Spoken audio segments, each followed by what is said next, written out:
الرحمن الرحيم وبه نستعين والله خير ناصر ومعين وصلى الله على محمد وآله الطاهرين واللعن على أعدائهم أجمعين من الآن إلى قيام يوم الدين. أما بعد، قال تبارك وتعالى: بسم الله الرحمن الرحيم يا أيها الذين آمنوا عليكم أنفسكم لا يضركم من ضل إذا اهتديتم. میرے انتہائی لائق احترام سننے والوں، علماء کرام، فضلاء، امام جعفر صادق آل محمد، رئیس مذہب حقہ شیعہ اثنا عشریہ کی دردناک شہادت پر آپ تمام کی خدمت میں تعزیت و تسلیت عرض کرتے ہیں۔ اللہ کے دو عالم قرآن مجید میں ارشاد فرما رہا ہے: یا ایھا الذین آمنوا، اے صاحبان ایمان، علیکم انفسکم، اپنے اوپر ذرا غور کرو۔ علیکم انفسکم، اپنی نفسوں پر تدبر کرو، اپنی ذات پر، اپنی نفس پر، اپنی روح پر، اپنے آپ پر، اپنے وجود پر، اپنی حقیقت پر ذرا غور کرو۔ علیکم انفسکم، فکر کرو، تدبر کرو، غور کرو، تعقل کرو، اپنے نفوس کے اوپر، اپنی نفسوں کے بارے میں فکر کرو۔ امیر کائنات علی بن ابی طالب صلوات اللہ وسلامہ علیہ خطبہ استقبالیہ ماہ مبارک رمضان میں، جس طرح رسول اللہ نے مفصل خطبہ ارشاد فرمایا ہے، اسی طرح امیر کائنات نے بھی ماہ مبارک رمضان کی فضیلت پر ایک طویل اور مفصل خطبہ ارشاد فرمایا ہے۔ علی علیہ السلام اس خطبے میں ایک فقرہ کہتے ہیں: ایھا الصائم، اے روزہ دار، تدبر امرک، اپنی نفس پر غور کرو۔ یہ ماہ مبارک رمضان نفس پر غور کرنے کا مہینہ ہے، اپنی نفس کی فکر کرنے کا مہینہ ہے، نفس کے بارے میں تعقل کرنے کا مہینہ ہے۔ علیکم انفسکم، پروردگار کہتے ہیں اپنے اوپر تدبر کرو، اپنی ذات پر فکر کرو، اپنے آپ کو پہچاننے کی کوشش کرو، خود سازی کرنے کی کوشش کرو۔ امام فرماتے ہیں: ایھا الصائم، اے روزہ دار، تدبر امرک، اپنے اوپر غور کرو، اپنی نفس کے اوپر غور کرو، اپنے اوپر تعقل کرو۔ عزیزان کرام، یہ قدر کیوں پروردگار نے قرآن میں بارہا زور دیا ہے کہ انسان اپنی نفس کے اوپر غور کرے، اپنے وجود کے اوپر، اپنی حقیقت کے اوپر، اپنی ذات کے اوپر، اپنے روح کے اوپر غور کرے۔ اور امیر کائنات صلوات اللہ وسلامہ علیہ نے بھی اپنے فرمودات میں، اسی طرح دیگر ائمہ طاہرین علیہم السلام نے اپنے فرامین میں، رسول اللہ صلی اللہ علیہ وآلہ وسلم نے اپنے نورانی کلمات میں حضرت انسان کی توجہ کو بار بار اس کی نفس کی طرف مبذول کروایا ہے۔ کیوں؟ بالآخر کس وجہ سے اللہ نے اتنا زور دیا ہے کہ حضرت انسان اپنے وجود پر غور کرے؟ اس کی وجہ عزیزان کرام یہ قدر امیر کائنات کا وہ مشہور و معروف جملہ امیر کائنات ارشاد فرماتے ہیں: من عرف نفسہ فقط عرف ربہ۔ اس لیے تم اپنی نفس کے اوپر غور کرو۔ اللہ نے اس لیے زور دیا ہے انسان اپنی نفس کے اوپر غور کرے، اپنے وجود کے اوپر غور کرے، تاکہ یہ وجود سبب بنے تم اللہ کو پہچان سکو۔ اپنی نفس کا پہچاننا یہ سبب ہے اللہ کے پہچاننے کے لیے۔ شناخت نفس، نفس انسانی کی شناخت پر، نفس انسانی کی شناخت پر پروردگار کی شناخت مضمر ہے۔ اگر کسی انسان نے اپنے آپ کو پہچان لیا، اپنے وجود کو پہچان لیا، اپنی نفس کو سمجھ گیا اور نفس شناسی کی، تو سمجھو وہ انسان پروردگار شناس ہو گیا، خدا شناس ہو گیا اور اپنے مقصد خلقت میں پورا اترا۔ اعزان گرامی قدر، علی علیہ السلام نے بھی نفس پر تعقل کرنے، نفس کو سمجھنے، وجود اور روح اور حقیقت کو سمجھنے کے اوپر زور دیا ہے۔ قرآن مجید میں بھی اللہ نے نفس کو سمجھنے پر زور دیا ہے۔ حضرت اقبال مفکر اسلام رحمۃ اللہ علیہ، یوں لگتا ہے کہ ان کا موضوع سخن ہی نفس تھا. یہ جو اقبال بار بار کہتے ہیں خودی خودی خودی، اس خودی سے مراد نفس انسانی ہے، وجود انسانی ہے. حضرت اقبال نے اپنی پوری زندگی خودی کو پہچانوانے میں لگائی. پہلے خود شناس ہوئے، اس نے اپنے آپ کو پہچانا اور پھر لفظ خودی کے ذریعے سے دنیا کو متوجہ کرایا، عالم انسانیت کی توجہ کو مبذول کرائی کہ انسان کو چاہیے کہ وہ نفس شناس بنے، روح شناس بنے، اپنے وجود کو پہچانے. اقبال بار بار کہتے ہیں خودی کو کر بلند اتنا کہ ہر تقدیر سے پہلے خدا بندے سے خود پوچھے بتا تیری رضا کیا ہے. عزیزان گرامی قدر، اگر کسی انسان نے اپنی خودی کو پہچانا تو سمجھو اس نے مرضی پروردگار خرید لی، اس نے رب کو خرید لیا، اس نے رب کو پا لیا. خودی شناسی پر رب شناسی مضمر ہے. لہٰذا میں آپ کو چاہیے کہ ہم کوشش کریں خود شناس بنیں، اپنی خودی کے اوپر، اپنے نفس کے اوپر، اپنے وجود کے اوپر غور کریں اور سمجھنے کی کوشش کریں، خود شناسی کریں، اپنے آپ کو پہچانیں. 3 چیزیں ہیں، انتہائی اختصار کے ساتھ زود گزر رہا ہوں. 3 چیزیں: خود شناسی، خود یابی اور آخری مرحلہ ہے خود سازی کا. اگر کسی انسان نے ان 3 چیزوں پر تعقل کیا، ان کو درک کیا اور عمل کیا تو سمجھو وہ انسان کامیاب انسان ہے، اور وہ اس دنیا میں جس مقصد کے لیے آیا تھا، جس ہدف کو لے کے آیا تھا، اس ہدف میں کامیاب ہو گیا. پہلا مرحلہ جو انسان سے ریلیٹڈ ہے وہ خود شناسی کا مرحلہ ہے. خود شناسی کسے کہتے ہیں؟ خود شناسی جیسے اقبال نے خودی کہا ہے، یہ جو خودی کہا یہ خود شناسی ہے. یہ جو پروردگار کہتے ہیں علیکم انفسکم، اپنے اوپر تدبر کرو، خود شناسی کرو. امیر کائنات من عرف نفسہ فقد عرف ربہ ایھا الصائم تدبر امرک، یہ جتنے بھی فرمودات ہیں یہ خود شناسی کے متعلق ہے. تو پہلی چیز ہے جو انسان کو درک کرنے کی ہے وہ ہے خود شناسی. خود شناسی کیا ہے؟ خود شناسی یعنی یہ کہ میں جان لوں، میں پہچان لوں کہ میں انسان ہوں، مجھ میں اور حیوانات میں فرق ہے. میرا مقصد خلقت صرف کھانا پینا پہننا سونا اور غریزہ جنسی کو پورا کرنا نہیں. اگر میرا مقصد کھانا پینا سونا، جو اکثر آج دنیا میں ہو رہا ہے، انسان کی زندگی کا ہدف کھانا، اچھے کپڑے، اچھا گھر، اچھی رہائش، اچھے امکانات، کھانا پینا پہننا سونا اور غریزہ جنسی کو پورا کرنا ہوتا تو پھر انسان اور حیوان میں کوئی فرق نہیں رہتا. حیوان بھی کھاتا ہے، حیوان بھی پیتا ہے، حیوان بھی پہنتا ہے، اس کا لباس تکوینی ہے، حیوان بھی پہنتا ہے، حیوان بھی غریزہ جنسی کو پورا کرتا ہے. اگر خلقت انسانی کا مقصد صرف یہ چیزیں ہوتی تو پھر یہ چیزیں تو حیوانات بھی کر رہی ہیں. یہ چیزیں تو حیوانات بھی ان چیزوں پر عمل پیرا ہے، وہ بھی کھاتے ہیں، وہ بھی پہنتے ہیں. عزیزان گرامی قدر، اللہ نے میں اور آپ کو انسان بنایا ہے. خود شناسی یعنی میں اور آپ جان لیں کہ اللہ نے میں اور آپ کو انسان بنا کر سائر مخلوقات سے الگ کر کے اشرف المخلوقات بنایا ہے.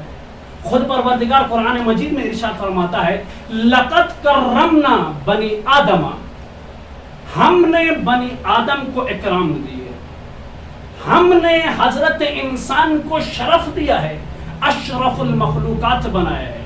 ہم نے بنی آدم کو عزت دی ہے، شرف بخش. وَلَقَدْ كَرَّمْنَا بنی آدم، ہم نے عالم انسانیت کو، ہم نے عالم بشریت کو شرف دی ہے، مقام دیا ہے. وَلَقَدْ كَرَّمْنَا بنی آدم، ہم نے بنی آدم کو عزت دی ہے. یہاں پر مفسرین کہتے ہیں کرمنا سے مراد عقل ہے. اللہ ارشاد فرما رہا ہے میں نے حضرت انسان کو سائر مخلوقات پر شرف دیا ہے، مقام دیا ہے، تو عقل کے ذریعے سے دیا ہے.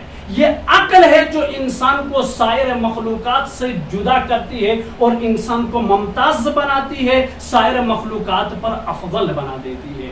میں جان لوں، خود شناسی یہ ہے کہ میں جان لوں اللہ نے مجھے عقل جیسی شے عطا کی ہے، عقل جیسا نور اللہ نے مجھے دیا ہے. اس کے ذریعے سے اپنے دیگر تمام مخلوقات پر اللہ نے شرف بخشا ہے. ایک چیز جو انسان کو سائر مخلوقات سے جدا کرتی ہے وہ ہے عقل.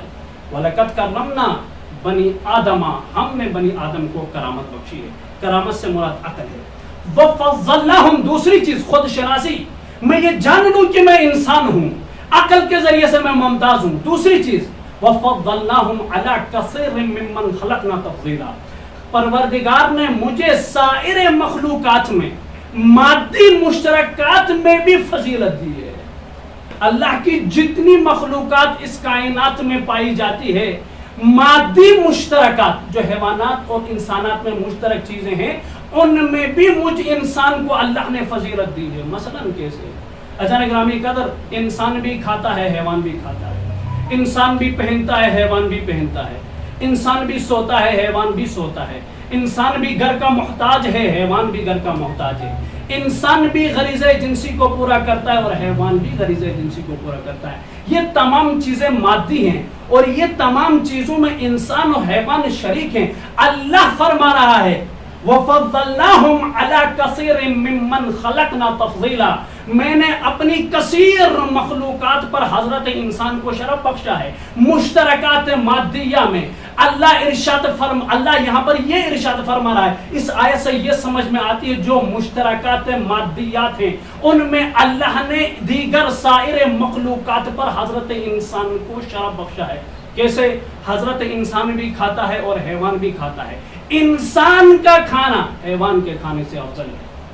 انسان جب کھاتا ہے تو یہ سوچتا ہے کہ یہ جو میں کھا رہا ہوں یہ حلال کا ہے یا حرام کا ہے۔ اجان گرامی قدر، بہلول نے کہا تھا نا تمہیں کھانا کھانا آتا ہے؟ تو کہا جی مجھے کھانا کھانا آتا ہے۔ کہا کیسے کھانا کھاتے ہو؟ کہنے لگا میں ہاتھ منہ دھوتا ہوں، تہذیب سے دسترخوان میں بیٹھتا ہوں، بسم اللہ کہتا ہوں اور پھر کھانا تناول کرنا شروع کر دیتا ہوں۔ بہلول نے کہا تمہیں کھانا کھانا نہیں آتا۔ وہ پریشان ہو گیا، پھر کھانا کھایا کیسے جاتا ہے؟ بہلول کہتے کھانا کھانے کا طریقہ یہ نہیں ہے، بلکہ کھانا کھانے کا طریقہ یہ ہے جب تم دسترخوان پر بیٹھو اور پہلا نبالہ اٹھاؤ، جب نبالے کو دیکھو حلق پر اتارنے سے پہلے تم نے تأمل کرنا ہے یہ جو نبالہ میں کھا رہا ہوں یہ حلال کا ہے یا حرام کا ہے۔ اگر یہ نبالہ حلال کا ہے تو تم اسے تناول کر جاؤ، تم اسے نگل لو، اگر یہ نبالہ حرام کا ہے تو پھر تم اسے چھوڑ دو۔ یہ کھانا کھانے کا آداب ہے۔ انسان بھی کھاتا ہے، حیوان بھی کھاتا ہے، مگر انسان تأمل کرتا ہے یہ جو میں کھا رہا ہوں یہ حلال ہے یا حرام۔ انسان بھی کھاتا ہے اور حیوان بھی کھاتا ہے۔ انسان طیب و طاہر کھاتا ہے۔ وَرَزَقْنَاهُم مِّنَ الطَّيِّبَاتِ، ہم نے حضرت انسان کو طیبات کا رزق دیا ہے، پاک و پاکیزہ رزق دیا ہے، طیب و طاہر رزق دیا ہے۔ خود شناسی یہ ہے کہ میں جان لوں اللہ نے مشترکات میں بھی مجھ انسان کو حیوانات اور سائر مخلوقات پر فضیلت دی ہے۔ میرا کھانا حیوانوں کے کھانے سے افضل ہے، میرا پہننا حیوانوں کے پہننے سے افضل ہے۔ ان کا ایک ہی لباس ہے، میں اور آپ کے لیے رنگ برنگ کے لباسات اللہ نے عطا کیے ہیں۔ میں یہ جان لوں، خود شناسی یہ ہے، میں یہ جان لوں کہ میرا سونا اور حیوانوں کے سونے میں فرق ہے۔ میں اسلامی طریقے سے سوؤں، آداب ہے سونے کے، حیوان کسی بھی طریقے سے سوتا ہے۔ میں یہ جان لوں کہ میں انسان ہوں، اللہ نے مجھے جو گھر عطا کیا ہے وہ حیوان کے گھر سے افضل ہے۔ حیوان ایک ہی گھر میں رہتا ہے، وہی کھاتا ہے، وہی پیتا ہے، وہی سوتا ہے، وہی پیشاب کرتا ہے۔ اما انسان کے لیے ایسا نہیں ہے، انسان کا گھر افضل ہے حیوان کے گھر سے۔ میں یہ جان لوں کہ حیوان بھی شادی کرتا ہے، غریزہ جنسی کو، شادی سے بڑا غریزہ جنسی کو پورا کرتا ہے، اور میں بھی کرتا ہوں، مگر میں جو شادی کرتا ہوں وہ دیکھ کے کرتا ہوں کہ کہاں شادی کرنی چاہیے اور کہاں نہیں کرنی چاہیے۔ یہ خود شناسی ہے کہ میں جان لوں اللہ نے مجھے سائر مخلوقات پر عقل کے ذریعے سے اور مشترکات مادیہ میں بھی وَخَلَقْنَاهُمْ وَفَضَّلْنَاهُمْ عَلَىٰ كَثِيرٍ مِّمَّنْ خَلَقْنَا تَفْضِيلًا، مشترکات مادیہ میں بھی اللہ نے مجھے سائر مخلوقات پر فضیلت اور شرف بخشی ہے۔ خود شناسی ہے، اور خود شناسی یہ ہے کہ میں جان لوں اللہ نے پوری کائنات کو مسخر کیا ہے، تمہارے لیے مسخر کیا ہے۔ جی حدیث قدسی میں کیا ہے؟ لولا کا لما خلقت الافلاک، اے مصطفیٰ اگر آپ نہ ہوتے تو میں کائنات کو خلق ہی نہیں کرتا۔ خود شناسی میں جان لوں اللہ نے افلاک کو بنایا ہے، کائنات کو بنایا ہے تو میرے لیے بنایا۔ مصطفیٰ انسان ہے، انسان کے لیے اللہ نے کائنات بنائی ہے۔ البتہ انسان کامل ہے، انسان مالک نفس مطمئنہ ہے۔ میں یہ جان لوں اللہ نے پوری دنیا کو مسخر کیا ہے تو میرے لیے کیا ہے۔ اللہ کیا ارشاد فرماتا ہے قرآن میں؟ قرآن میں لکم کی جتنی بھی آیتیں ہیں سب انسان کے متعلق ہیں۔ جا کے قرآن کے لکم کی ساری آیتیں پڑھو. کیا کہتا ہے اللہ قرآن میں؟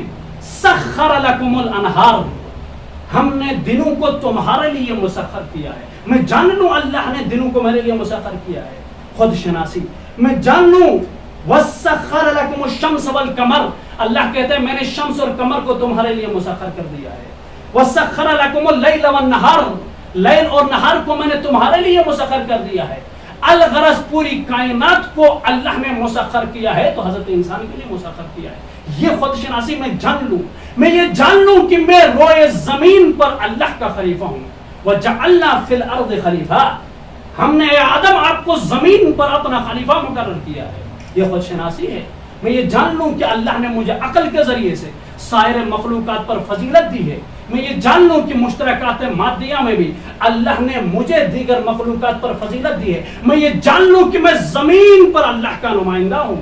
میں یہ جان لوں کہ زمین پر اللہ کا خلیفہ ہوں. پوری کائنات کو اللہ نے میرے لیے مسخر کر دی ہے. یہ پہلا مرحلہ ہے، اسے کہتے ہیں خود شناسی.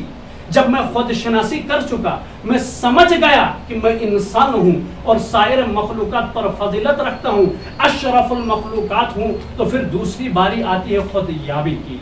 انتہائی اختصار کے ساتھ ذرا ایک صلوات ہدیہ کریں گے محمد. اللہم صلی علی محمد وآل محمد. جب میں سمجھ گیا کہ میں انسان ہوں، اگر آپ تھکے نہیں ہیں تو میں 2 منٹ اور لیتا ہوں. خود یابی دوسرا. جب میں سمجھ گیا میں انسان ہوں تو اب خود یابی کا مرحلہ ہے. عزیزان اکرامی قدر، عالم انسانیت میں درجات ہیں. انسانیت طولی ہے، عرضی نہیں ہے. مشکک، جس میں فلسفے میں کہا جاتا ہے نا مشکک ہے. عالم انسانیت میں درجات ہیں، فرق کرتا ہے.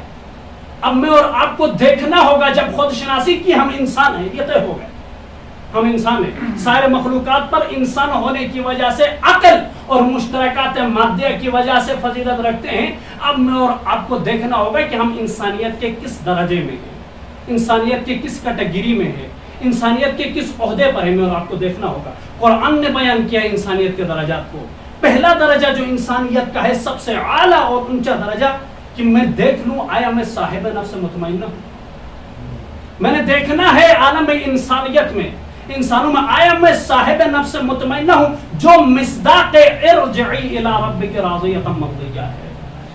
اگر میں صاحب نفس مطمئنہ ہوں تو پھر مصداق ارجعی الی ربک راضیۃ مرضیہ ہوں. یہ وہ لوگ ہیں جن کی نفس پر ہمیشہ عقل کا غلبہ ہوتا ہے. کبھی بھی ان کے نفس عقل پر غلبہ نہیں لے جا سکتی ہے. نفس متروک ہو چکی ہوتی ہے اور عقل حکم فرما ہوتی ہے. یہ وہ لوگ ہیں جنہیں صاحب نفس مطمئنہ کہا جاتا ہے. ان کے وجود مملکت وجود انسانی میں حکومت عقل کی ہوتی ہے، عقل حکومت کر رہی ہوتی ہے. صاحب نفس مطمئنہ ارجعی الی ربک راضیۃ مرضیہ کا مثال پتہ ہے. میں نے دیکھنا ہے آیا میں صاحب نفس مطمئنہ ہوں.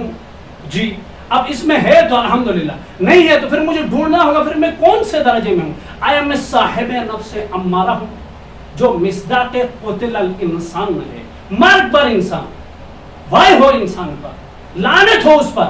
یہ اسفل السافلین ہے. ان کی نفس ہمیشہ ان کی عقل پر غالب ہوتی ہے، کبھی بھی ان کی عقل نفس پر غالب نہیں ہوتی ہے. یہ ہوا کے جھونکے ہوا کرتے ہیں. شیطان جہاں چاہے انہیں اڑا کر لے کے جاتا ہے. شیطان یوں یہاں سے کہتا ہے چوری کرو، یہ فوراً چوری کر دیتے ہیں. زنا کرو، فوراً زنا کر دیتے ہیں. اس لیے کہ ان کی عقل پر نفس کا غلبہ ہے، ان کے وجود مملکت پر نفس کی حکومت ہے. اگر میں صاحب نفس سے امارہ ہوں تو پھر قتل الانسان کا مصداق ہوں. قرآن کہتا ہے مرگ پر تو وائے ہو اس انسان پر. یہ وہ انسان ہے جو اسفل السافلین کے درجے پر جاتا ہے، سب سے پس حیوانوں سے بھی بدتر ہے. اور تیسرا درجہ جو ان دونوں کے درمیان میں ہوتا ہے صاحب نفس لوامہ. میں یہ دیکھوں آیا میں انسانیت کی تیسری کیٹیگری صاحب نفس لوامہ ہوں. اگر صاحب نفس لوامہ ہوں تو پھر مصداق کیا ہوگا؟ ولا اقسم بنفس اللوامہ، قسم ہے اس نفس سے سرزنش گر کی. یہ وہ نفس ہے جس کی، یہ وہ نفس ہے، یہ وہ وجود ہے، یہ وہ روح ہے جس پر عقل کی حکومت ہوتی ہے اکثر. اور کبھی کبھار نفس آ جاتی ہے اور گناہ کر جاتا ہے. کبھی کبھار نفس غلبہ کرتی ہے عقل میں، کبھی کبھار اتفاقاً، اور پھر کیا انسان گناہ کر جاتا ہے. اب مجھے دیکھنا ہے کہ میں ان تینوں کیٹیگریوں میں سے کس کیٹیگری میں ہوں. آیا میں صاحب نفس مطمئنہ ہوں جو مصداق ارجع الی ربک راضیۃ مرضیہ. آیا میں مصداق صاحب نفس امارہ ہوں جو قتل الانسان، مصداق قتل الانسان ہے، آیا میں صاحب نفس لوامہ ہوں جو نفس سرزنشگر ہے؟ یہ نفس بھی اچھی نفس ہے، یہ نفس بھی اگر کوئی رکھتا ہے تو کامیابی کی. تو مجھے دیکھنا ہوگا ان تینوں نفسوں میں سے میں کس کیٹیگری میں آتا ہوں. جب میں نے دیکھ لیا کہ میں کس درجے پر ہوں انسانیت کے، تو اب خود سازی کا مرحلہ آ جاتا ہے، آخری مرحلہ. اور ایک جملے پر اسی بات کو تمام کر رہا ہوں، خود سازی کا مرحلہ آخری سطح پہ. خود سازی کیا ہے عزیزان گرامی قدر؟ جب میں نے پہچان لیا میں انسان ہوں، پھر میں نے دیکھ لیا میں انسانیت کی کس کیٹیگری میں ہوں، جب یہ بھی مجھے پتہ چلا تو اب میں نے اپنی خود سازی کرنی، اپنے آپ کو بنانا ہے. خود سازی تعریف اپنی طرف سے کر رہا ہوں، علماء رہنمائی کریں گے، میں نے خود مطالعہ کر کے یہ تعریف بنائی ہے. خود سازی کی تعریف یہ ہے کہ انسان ان تمام دروازوں کو بند کر دے جن کی وجہ سے نفس انسانی کو نقصان پہنچتا ہے. ایک صلوات ہدیہ کریں گے محمد و